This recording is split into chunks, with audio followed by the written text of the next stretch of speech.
Bienvenidos mis amigos hoy al programa número 21 en mi canal Alumbremos al Mundo con Conocimiento.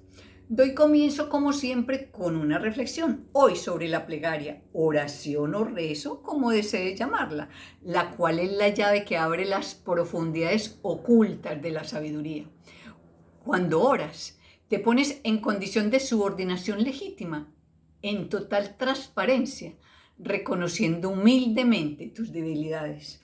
Es el método infalible para alimentar tu alma que está entretejida en conexión directa con tu Creador y es la única parte de tu existencia que le da perspectiva y significado a tu vida. Allí anida todo tu potencial. Solo tienes que reconocer y agradecer que tienes todo lo que necesitas para hacer cambios y continuar tu vida. La mayoría de las personas utilizan la oración solo para estar pidiendo dádivas de Dios, pero que esa no sea tu motivación, que la tuya sea la de ser una persona íntegra y sana, en donde tu cuerpo y tu alma trabajen en armonía para que puedas cumplir tu misión de tener una vida con propósito y tan significativa que puedas impactar a otros. Y entonces verás cómo te llegarán nuevas ideas para ajustar tu transformación. En síntesis, la plegaria actúa como un espejo de aumento para que veas tu propia alma, descubras quién eres realmente y entiendas que necesitas la ayuda de tu Creador y que de Él dependes. Para trascender indiscutiblemente, todos somos uno con Dios y la oración es la herramienta que logra imposibles, crea milagros.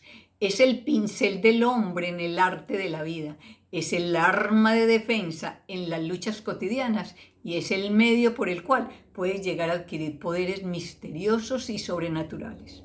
Tu sumisión al Creador te elevará más allá de lo que tu imaginación conoce. Después de esta reflexión, honro como siempre al señor Ramón Cruz, mi mentor de este estudio.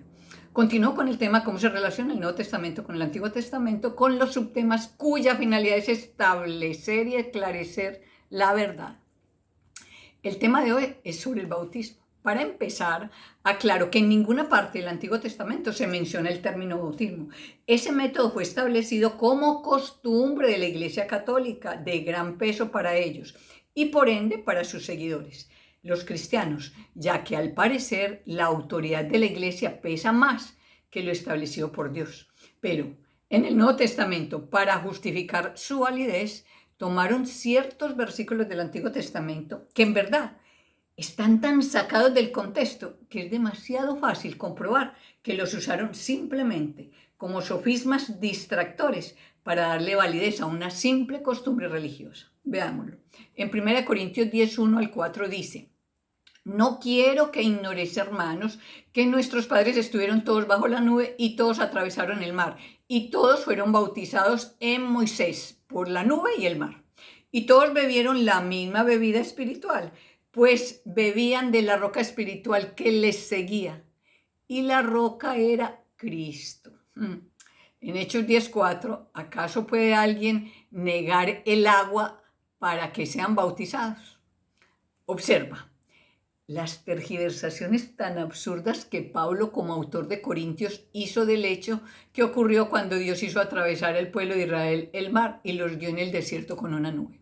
A Pablo se le ocurrió que ahí todos fueron bautizados en Moisés con la nube y el mar. Empezando, primero, el mar ni los mojó, como está escrito en Éxodo 14:22, que dice: entonces los hijos de Israel entraron en el medio del mar en seco, teniendo las aguas como un muro a su derecha y a su izquierda. Segundo, la nube no tenía por qué mencionarla, porque esta los guió fue en el desierto, no dentro del mar. Qué imaginación tan grande y qué fácil distorsionó los hechos. Y tercero, para rematar, dice que Cristo estuvo en el desierto siguiendo al pueblo de Israel en forma de roca. ¿Qué te parece? ¿Hasta dónde le llegó la imaginación para montar la película del bautismo? Y observa cómo también tomaron el diluvio universal para acomodar forzosamente lo relacionado con el bautismo. Veámoslo en el siguiente versículo, 1 de Pedro 3, 20, 21. En los tiempos antiguos, en los días de Noé, desobedecieron, cuando Dios esperaba con paciencia mientras se construía el arca. En ella pocas personas, 8 en total, se salvaron mediante el agua. la cual simboliza el bautismo, que ahora los salva también a ustedes. Esta salvación es posible por la resurrección de Jesucristo. ¿Te das cuenta cómo, sin lógica alguna, acomodan las cosas para justificar su extraña costumbre de bautizar para arrepentimiento y perdón de pecados? Veamos en Mateo 3, 6, 13, 15. Y eran bautizados por Juan en el Jordán, confesando sus pecados. Entonces Jesús vino de Galilea a Juan, al Jordán, para ser bautizado. Cuando Juan lo cuestionó, Jesús respondió: porque así conviene que cumplamos toda justicia. Él se bautizó y por ende tuvo que confesar sus pecados como todos los demás para cumplir con lo establecido por ellos mismos. En fin, todo esto del bautizo no tiene ningún fundamento que lo soporte. Esta teoría fue sacada de interpretaciones absurdas, como pudiste ver. Y partiendo de esas premisas falsas, Jesús ordenó a sus discípulos a bautizar, como dice en Mateo 28, 19. Por tanto, id y haced discípulos a todas las naciones, bautizándolos en el nombre del Padre, del Hijo y del Espíritu Santo, y enseñándoles que guarden todas las cosas que os he mandado. Y yo estoy con vosotros todos los días, hasta el fin del mundo. Para tu información, la orden que Jesús dio, ninguno de sus discípulos la obedeció. Y lo puedes tú mismo constatar en Hechos 2:38, Hechos 8:16, Hechos 10:48, Hechos 9:5, Primera de Corintios 1:13, en donde observarás que cuando los discípulos bautizaban, mencionaban a Jesús, pero ninguno utilizó la fórmula que les ordenó. Es decir, ninguno bautizó en el nombre del Padre, del Hijo y del Espíritu Santo. Y en cuanto a lo que les dijo, que iba a estar con ellos hasta el fin del mundo, el mundo no se ha acabado. Aquí cabe una pregunta: ¿en dónde está Él? ¿Y ellos? ¿Qué opinas de esta otra de sus especulaciones? Te repito nuevamente, el término bautizar se desconoce por completo en el Antiguo Testamento y por ende no se estableció ninguna fórmula ni método para hacerlo. Pero, curiosamente, todos los sacerdotes católicos y los pastores cristianos utilizan hasta el día de hoy esa fórmula bautismal ordenada por Jesús y de la cual sus discípulos hicieron caso omiso. Esto es bastante extraño. ¿Qué te parece?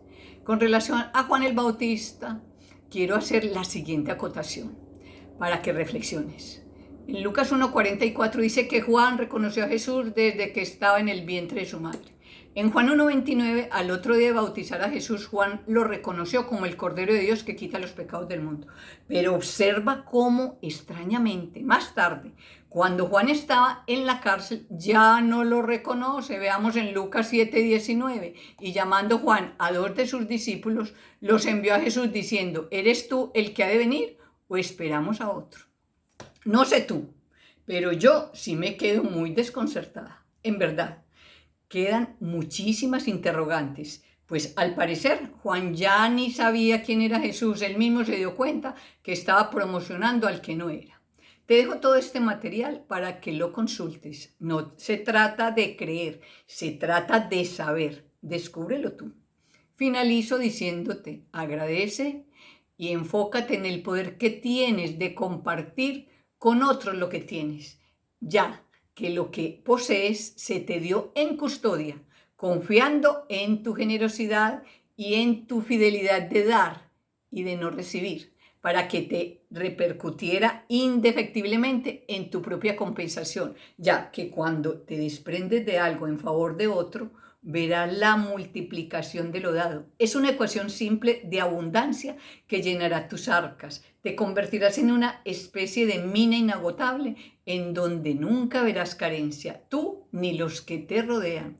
Adquirirás el poder de ser y de poseer, ya que siempre tendrás tus reservas por aquello del efecto multiplicador que hace resonancia con una vida abundante, colmada de propósitos altruistas. Me despido hasta nuestro próximo encuentro.